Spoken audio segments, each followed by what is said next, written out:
Yes. Good afternoon. The file number is Zoom 0003MS. My name is Abigail Mureva. I'm here today at the Phoenix Center interviewing John Antat. And also in the room is Sandhya Dave, who is doing the technical stuff. Anyway, thank you very much for letting us to come and interview you and to learn a bit more about your story living here in Exeter. So from the information I got from you, I understand you came to Exeter 35 years ago. So, yes, that's correct. Yeah. What was your first impression of Exeter when you came to Exeter? Well, I came to live in Exeter with me mum after me mum and dad had split up because my dad was in the Gloucester's Army Regiment, and we came to live in Butts Road in Hevertree with another family of the same origin of my parents. Stayed there for a while after leaving London because my mum intended when my mum and dad split up that we were going to stay in London, myself and me two other brothers, but the council waiting list was 2 years in the 90s then. You had to be residing in London for 2 years, so my mum took the option of even though my mum and dad had gone for a separation, she still had the rights with regards to being in the army to have army accommodation. And we, let's say in the late 90s, we came to Butts Road, stayed with a family for a period of time, and then we were moved to Barrack Road, which is just off Topsham Road, and that was army quarters there for families. We stayed there for a couple of years, and then my mum got a city council house in Countess Weir, where my mum still lives now. And my first impressions of Exeter, obviously coming from London, was a lot of open space, a lot of rural people, and with different views and ideas within life. But from our point of view, really, as a family, we resided in 20 Highway Road, and Devon was different. It was different to us, especially from moving to London, where we were in quite a predominantly Afro-Caribbean community, to come into a community where we were the only black family actually living there. So yeah, my first impression with Devon, yeah, it looked quite nice, and people spoke in a different language and different speech, but we settled in quite well, really. So how many of your family were there? How many of you moved down here with your mum? But my eldest brother Cliff, who's 47 now.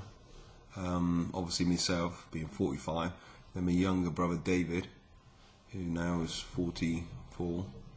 And I've got a half brother as well because my mum remarried after my mum and dad divorced. She married a gentleman from Oakhampton, and they had another child.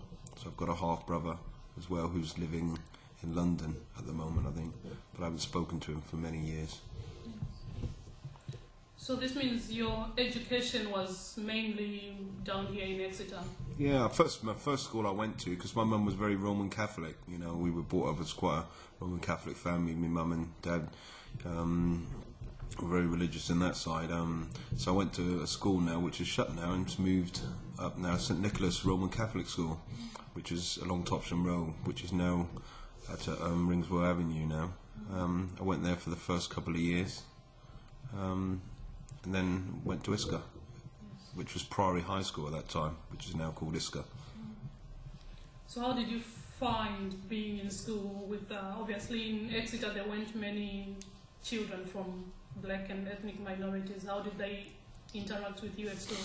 Well, in the primary side, it wasn't too bad at St Nicholas because there were other people there from different cultures, not only black people. There were people from Italy, so it was quite the actual Roman Catholic school was there were pockets of other ethnic groups there as well, So at the primary side, I didn't experience it so much. I think when I went to secondary school, it was quite a big eye-opener because my brother had gone there, my eldest brother had gone there, and experienced a lot of problems, and got himself into a circle of friends, really, which some were very, very supportive of his colour, and some were quite discriminatory against him, really.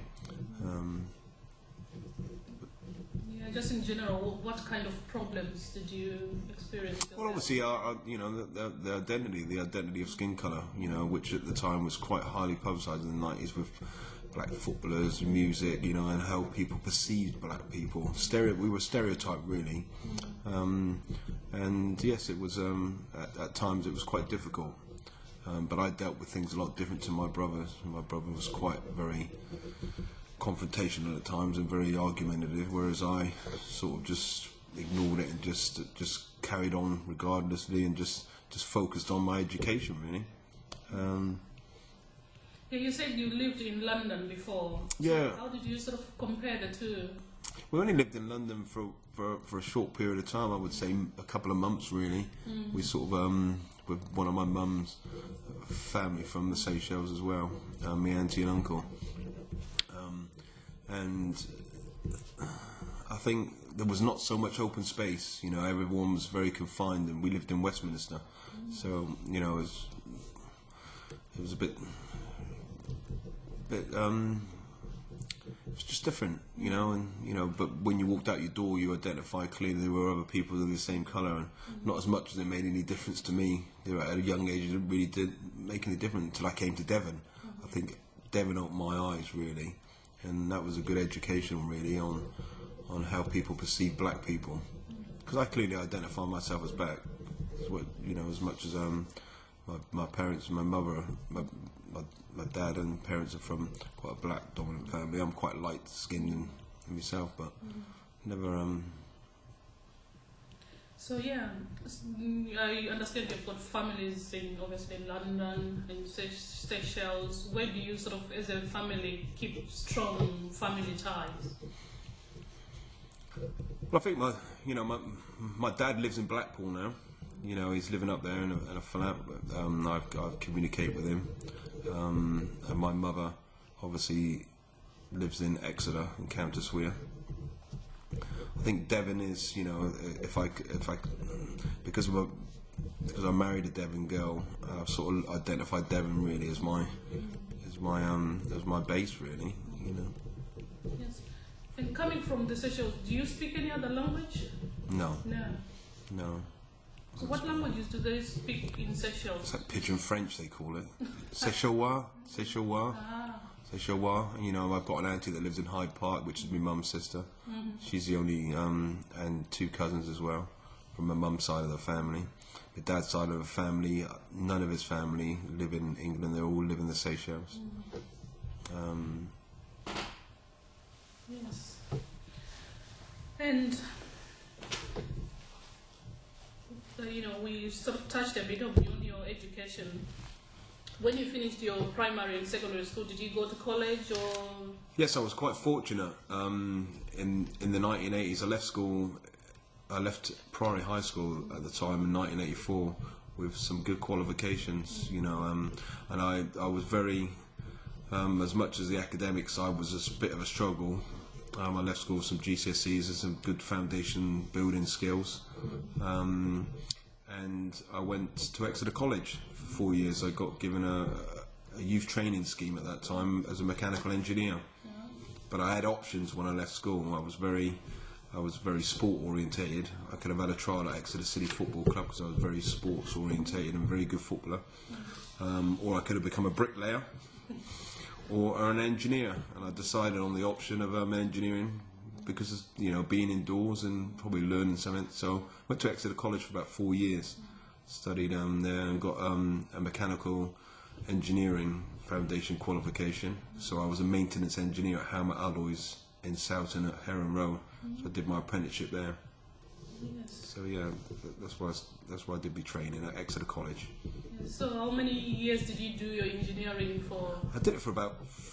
It was about a 3-year course. So that was the first year was full time at college, and then we had a bit of work experience. Then there was always academic side of qualification at the end of the year, and I think I got a sitting Guilds and Building in mechanical engineering level 1, 2 and 3. So I probably did about 3 years at Exeter College, part-time. First year was full-time. Yes, and now obviously you're working as a youth worker. Yeah. So what sort of made you change from engineering to Well, working with children? I think well, when I moved into Countswear, because obviously when we came into Countswear, there was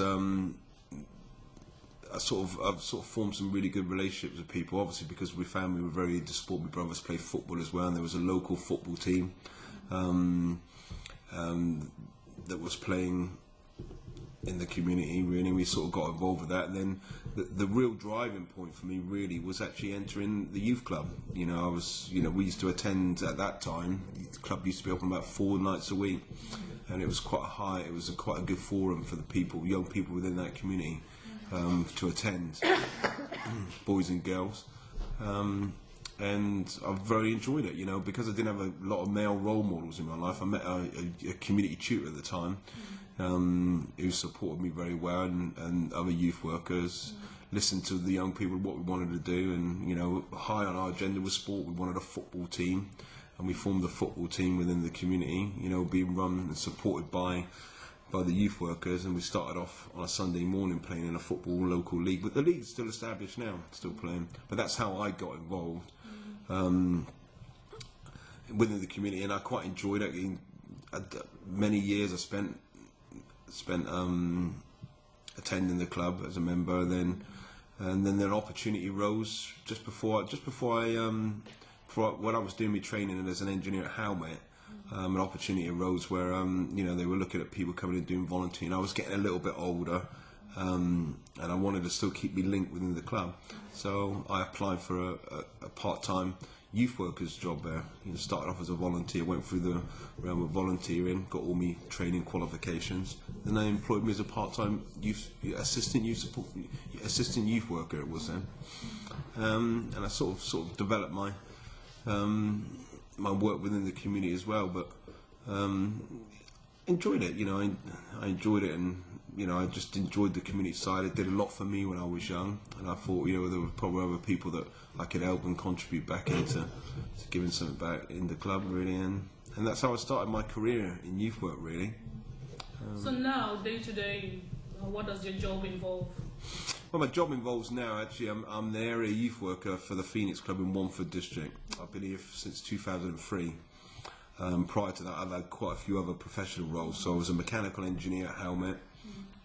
Then I left Helmet and went to the Exeter University to work as a heating and ventilation. Yeah, I just wanted to develop my skills, and what drove me there was the actual working days, because I just had a very young family at the time. And I, you know, went to work at the university days, and I still kept my youth work involved. I met a technician up there, because we used to. I originally used to, as a maintenance engineer, we used to maintain the heating and ventilation system, all the extinguishers, do general repair work, maintenance work on swimming pools and everything.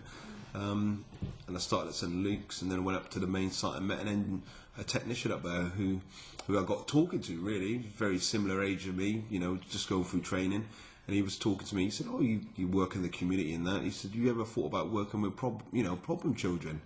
And I said, well, "I've never really considered it." He said, "Well, my dad is a manager of a children's home, you know, and just, you know, if you're interested, you know, if you've got time, might be interested in coming in and doing youth work. If you want to broaden your horizons and go and work with troubled young people, maybe that might be something you might be interested in." And I went for an interview at Rifford Road Children's Home, which is still at the end of the road here, not very far from where I'm working full time.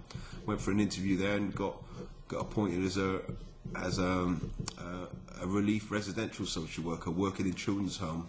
So when I was finishing work at the university, I was working like 8:30 till 4:30.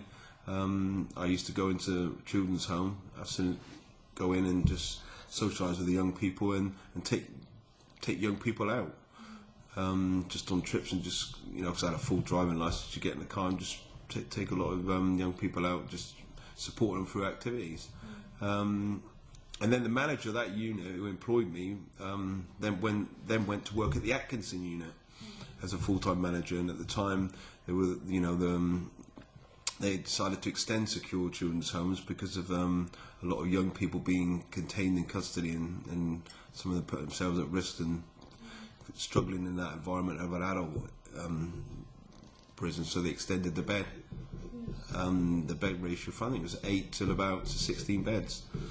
And obviously from extended there was an opportunity for a full-time role, and I was still working at the university at the time, and really wanted to go in and do some form of training, just to broaden my horizons and look at something different rather than just being an engineer.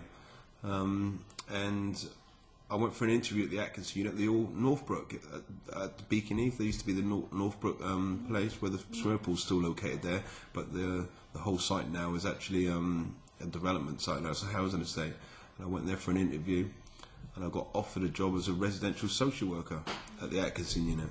So that meant that I could leave the university, and I went up there to work. I spent 7 pleasurable years working at the Atkinson Children's Unit. It was really enjoyable. Met a lot of people. Formed some really good relationship with a lot of young people who I still have contact with now, all dotted around the United Kingdom. I thoroughly enjoyed my time working at the Atkinson unit. Great opportunity and it was great progression for my development. And after I stayed there for about 7 years, which an opportunity arose working within the community. There was an opportunity in 2003 for me to go back into the community and work as an area youth worker, but in training. And that was at the time where they were looking at the youth service used to be part of the community education team, and now they decided to become a youth service in Hull. And Devon County Council sponsored me to go to Marjons in Plymouth, and I did a 3-year diploma in youth and community studies, which initially I found very interesting. At times very challenging, but I qualified after 3 years, and I was still working at training and being a worker here. So I was working full-time here as well as training at Marjons. And now, that was about 10 years ago, and now with the restructure I'm now managing the Phoenix Club and the 100 Club, which is quite interesting really, because when I went for the interview on the restructure they decided to keep me within the community, and I'm one of the fortunate workers that works within the same ward. My centres are not very far from each other. So where, from a social point of view, where do the young kids you work with come from, mainly, sort of? Well, they're all based within the area of Topsham, Countess Weir, Wamford, Hevertree, Exeter. It's just the attraction through word of mouth. And this club traditionally, the Phoenix Club, has traditionally been a very well attended club, and our numbers range from 60 to 150 young people attending this club. So a majority of them are dotted around the Exeter area. Majority of them through friends network will get commuted down here. So it's quite a popular club. Yes, and within the club, do you get to see young people from black and ethnic minorities? Yes. Yeah? Most of the majority of the young people that come here are from mixed race.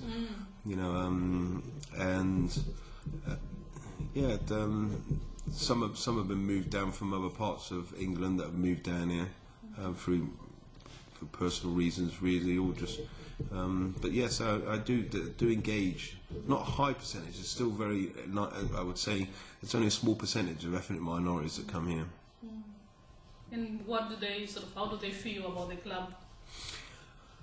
But I think they adapt. I think young people have become very adaptable in the way they are, and their identity and stereotyping. And I think when I first came here, there was no issues regarding my colour with the young people.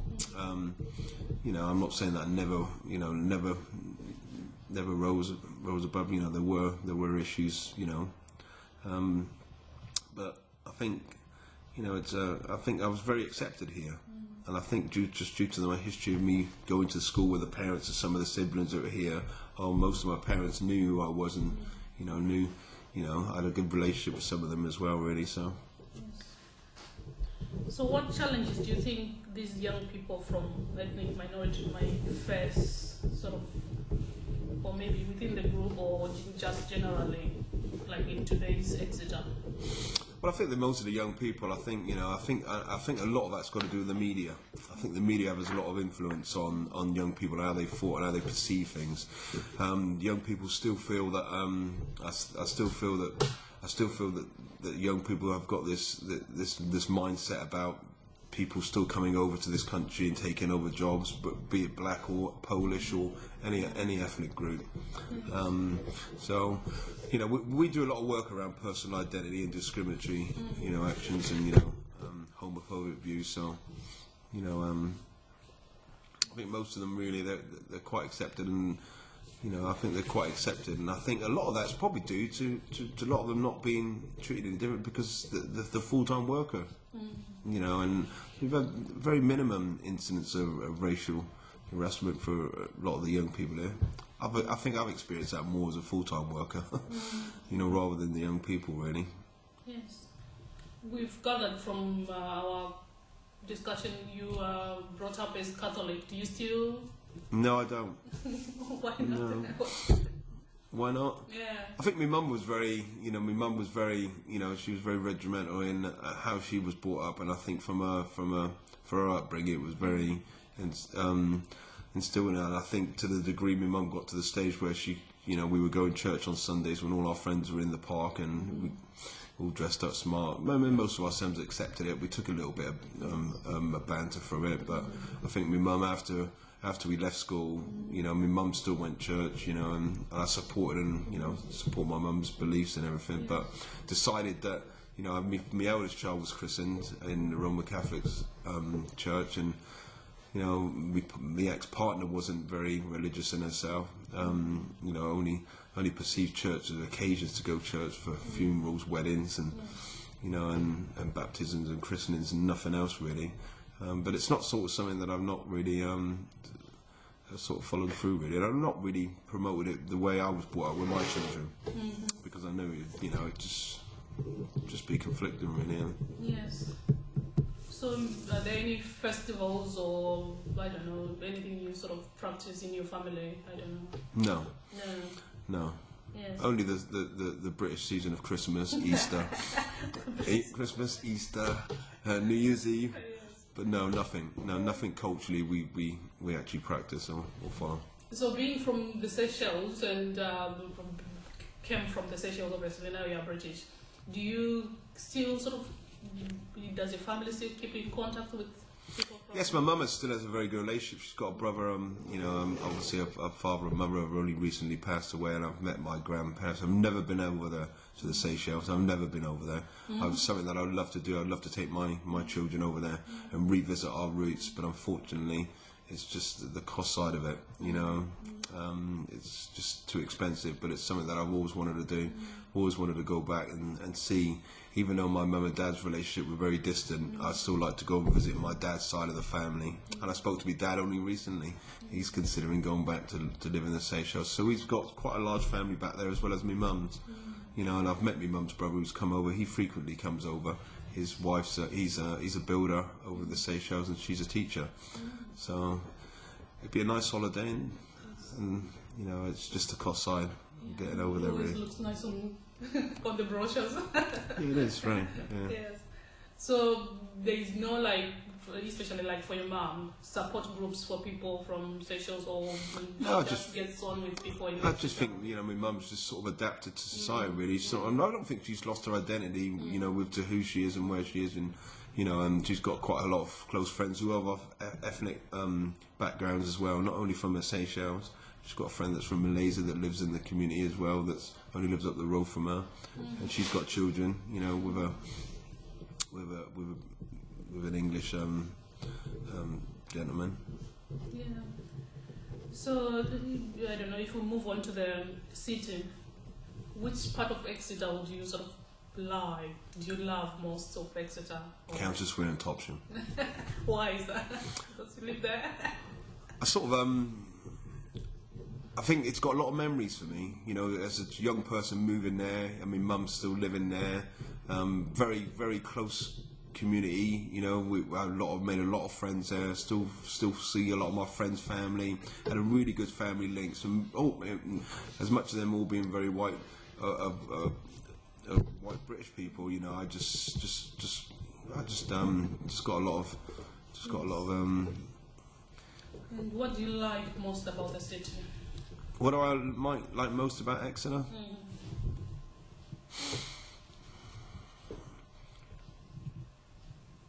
Access to where you want to go is quite easy. You know, if you want to travel anywhere, you want to go to a sports club, if you want to go shopping, you know, it's not too very far. You know, you're not commuting very far. I like the scenery as well. I think Exeter's the scenery of Exeter is really nice. You know, there's a lot of. I think there's just like a lot of open space really that I think is really nice, and you could just go somewhere. You know, you've got very far. You can walk somewhere. You know. And yes. So, being obviously from a different background, is your diet still kind of no British? British sausage and mash. Well, I was very lucky because I was brought up with one of the best cooks, and my mother's cooking was brilliant in the curries, and she still goes over and brings over a curry powder from the Seychelles and goes to London where they still. I mean, yeah. I think when I actually left living with my mum, really, I went down to the fish and chips and the roast dinners, you know. But I always still touched heart with me. I love Indian curry. I'll taste any food. Actually, going to the Exeter Respect Festival was quite interesting, very tasty because there's a lot of variety of dishes around. So yeah, you know, I think I use the usual takeaways and I shop normally, but I do like spicy food. I like spicy food. You know, I don't like anything, you know, baked beans on toast. It's nice, but you know. So yeah, where do you shop for your things which sort of reminds you of Seychelles in Exeter? At my mum's house. My mum gets it all. So if I want anything and I want to go back there, Mum, can you please make me a curry? I'll supply you.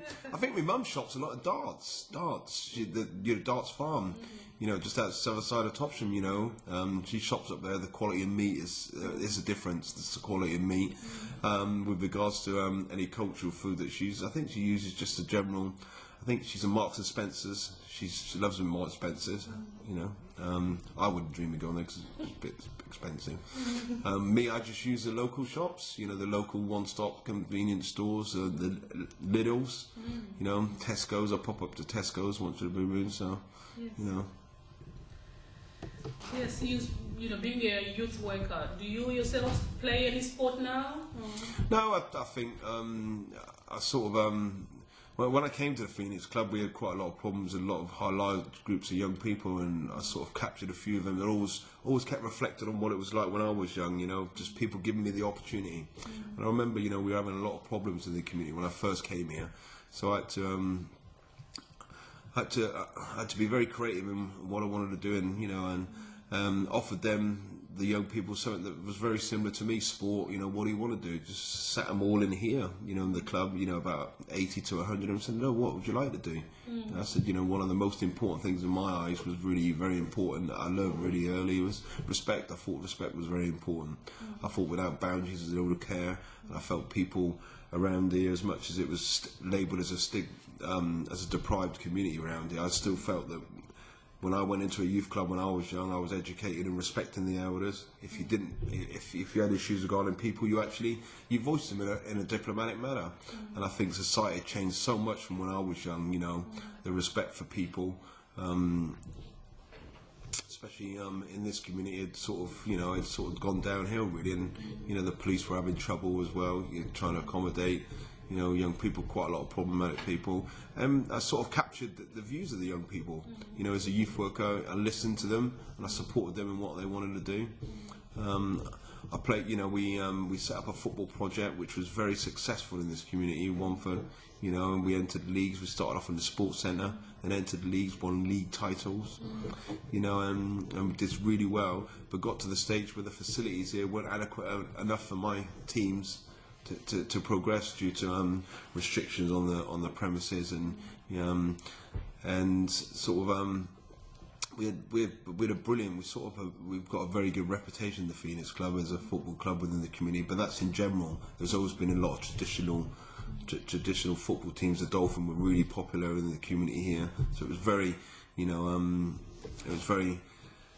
it was very easy to set up a project with so many talented young people, and I just supported them, and to this day now, obviously I'm due to the restructure of my job changing, I had to stop the sort of coaching element of what I was doing really, but sort of kept my senior team that have been with me from the age of 16, and now we've moved over to a proper football club now, which is based in Topsham town.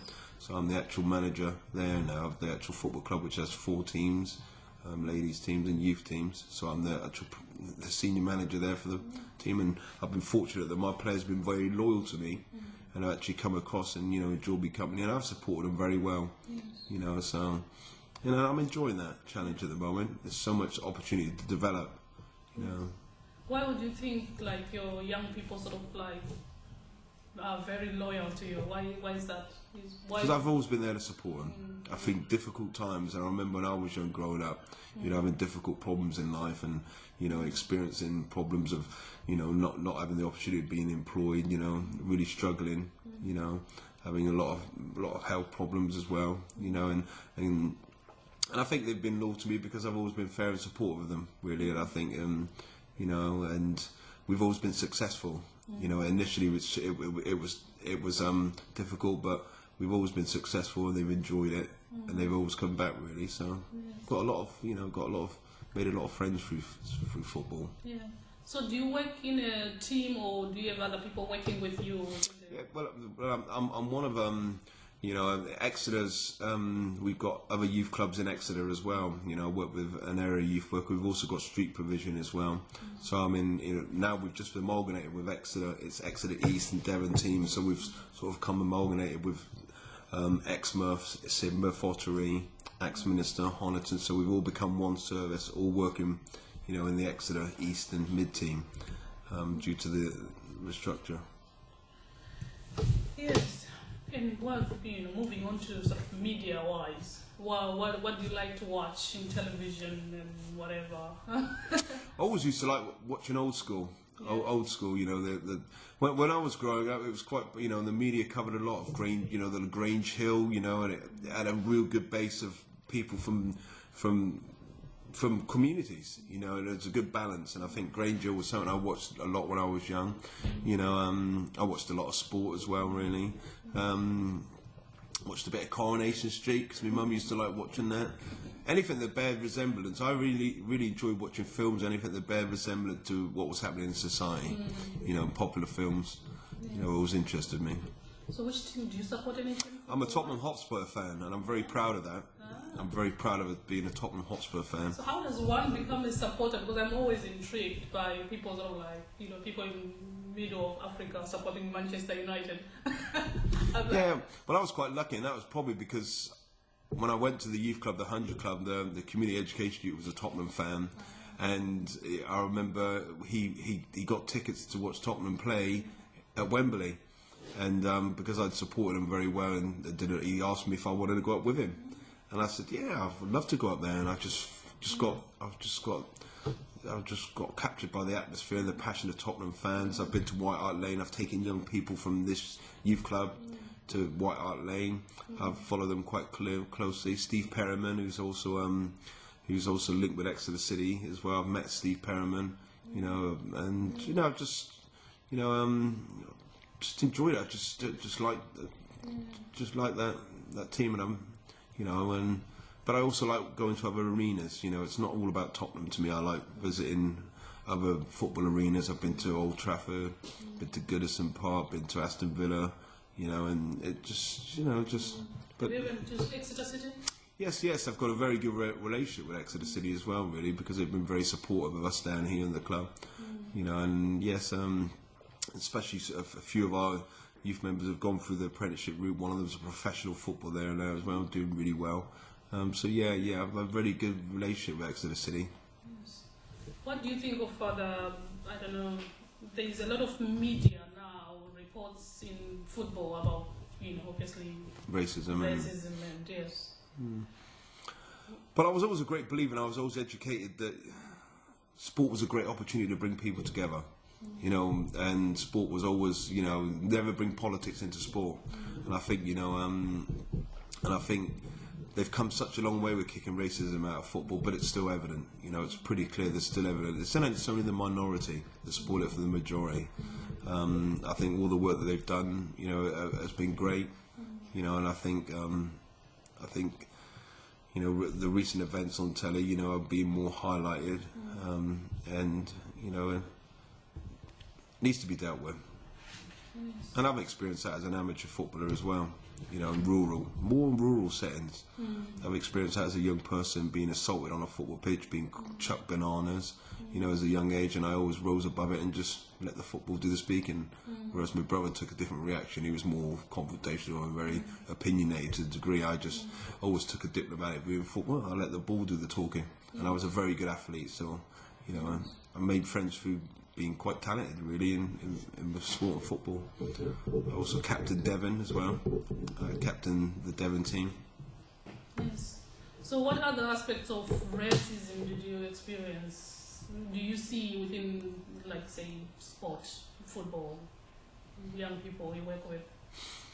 Well, I think with myself, really, from my point of view, really, growing up in quite a white society, really, there was quite a lot of, open, people just felt that they could say things and, gesture and say things about you, and I think a lot of that was down to a bit of media confusion with mind your language, the mind your language, and I think people still perceive that, anyone that came in that was black was probably perceived as being people that had lower class. We've always been deemed as a lower class minority, really, and I think media had a lot of influence on that. But one of the things that really captured a lot of a lot of people and made people aware was when the riots happened. When they had a lot of the riots, and because minorities were standing up and felt they were being oppressed in society, and I think that sort of drew people from different cultures together to say, yeah, you feel that you're being you feel that you're being victimised, and we'll support you on that. And I think as much as the riots caused a lot of problems for a lot of people, I think it sort of made people aware that we are living in a multicultural society, and probably we need to start considering other people's views.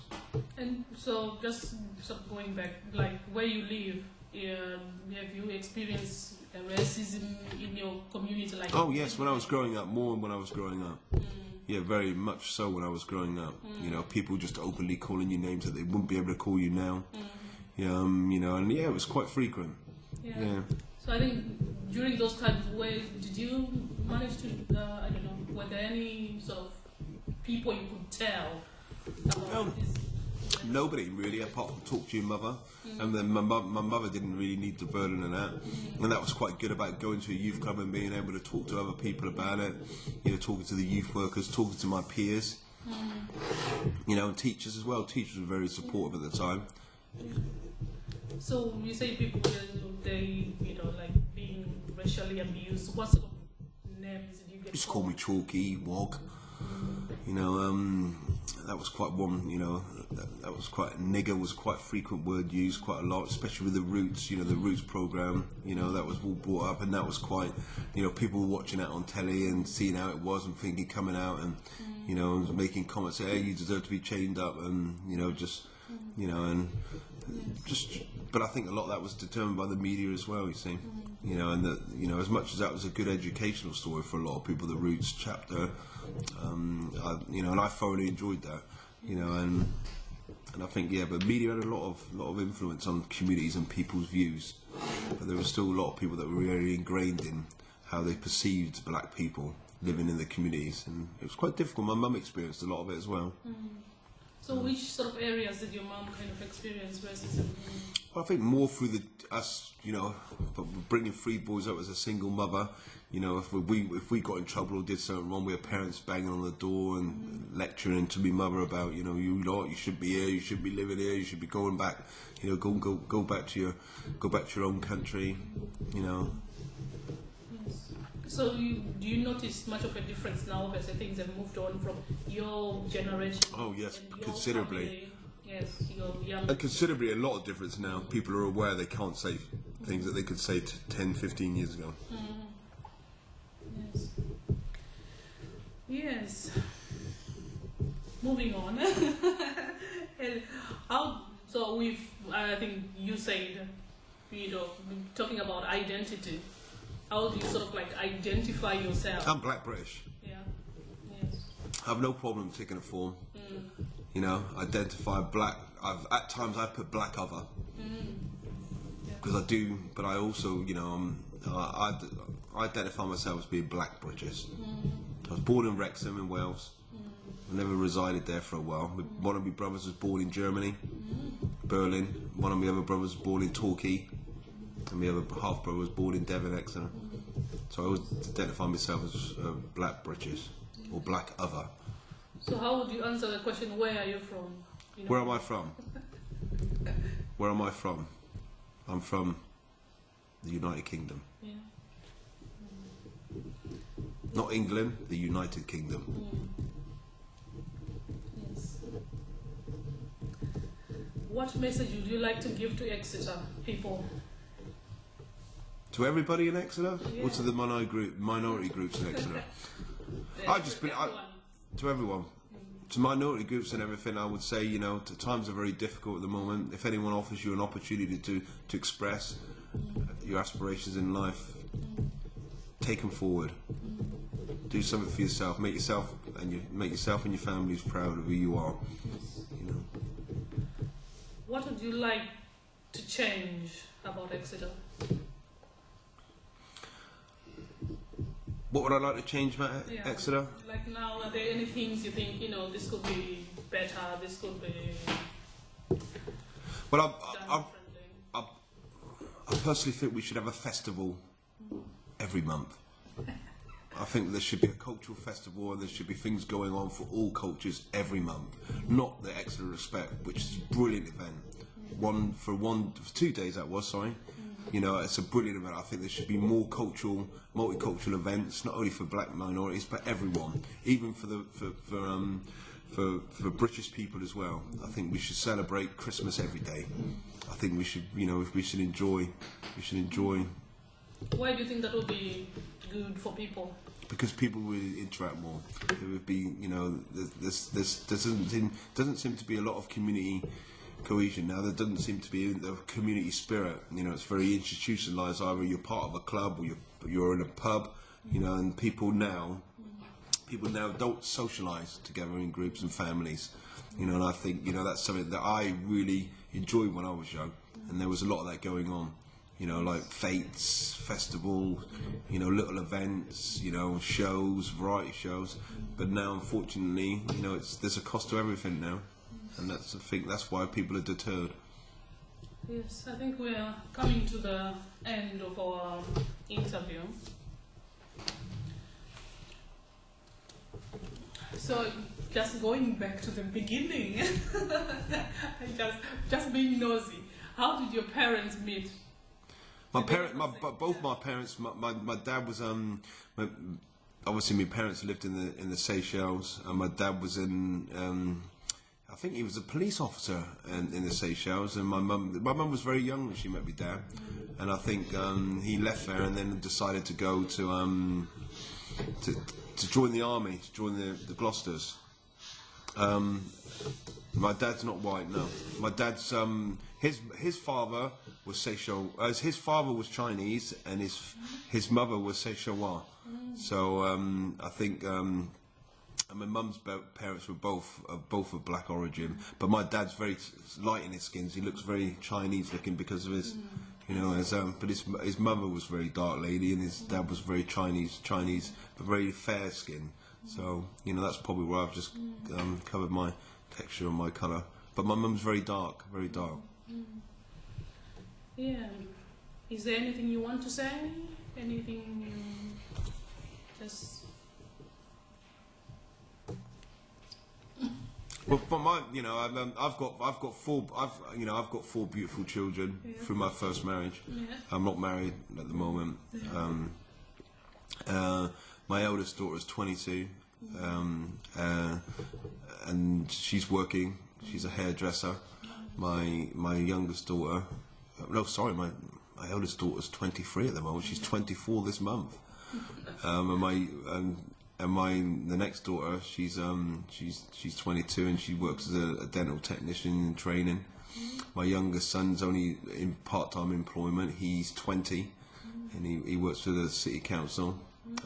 And then my baby, who's 15, he's stood at ISCA school, and I think they're all enjoying it. But I think now they're not. I don't think they're experiencing what I did when I was young, and I'm glad to the point, and that's due to the laws changing, but I think that they would define themselves as British, and they're very light-skinned as well, really. My eldest daughter resembles more of my family, and the others really sort of and my younger son resembles a bit like me, but you could tell they're of an ethnic origin, and I think they enjoy it. I think they enjoy living in Devon. We've got a lot of very good family support network, so I think that's quite important for them, really, and for me, really. As a father that really does everything you can for your own children, really. So yeah, and they're lovely. They're lovely. Yes. Thank you very much, John. That was really lovely. You've got such an interesting story. I hope it's going to help us with our project. And yeah. Thank you very much. Thank you very much for the opportunity. Yes.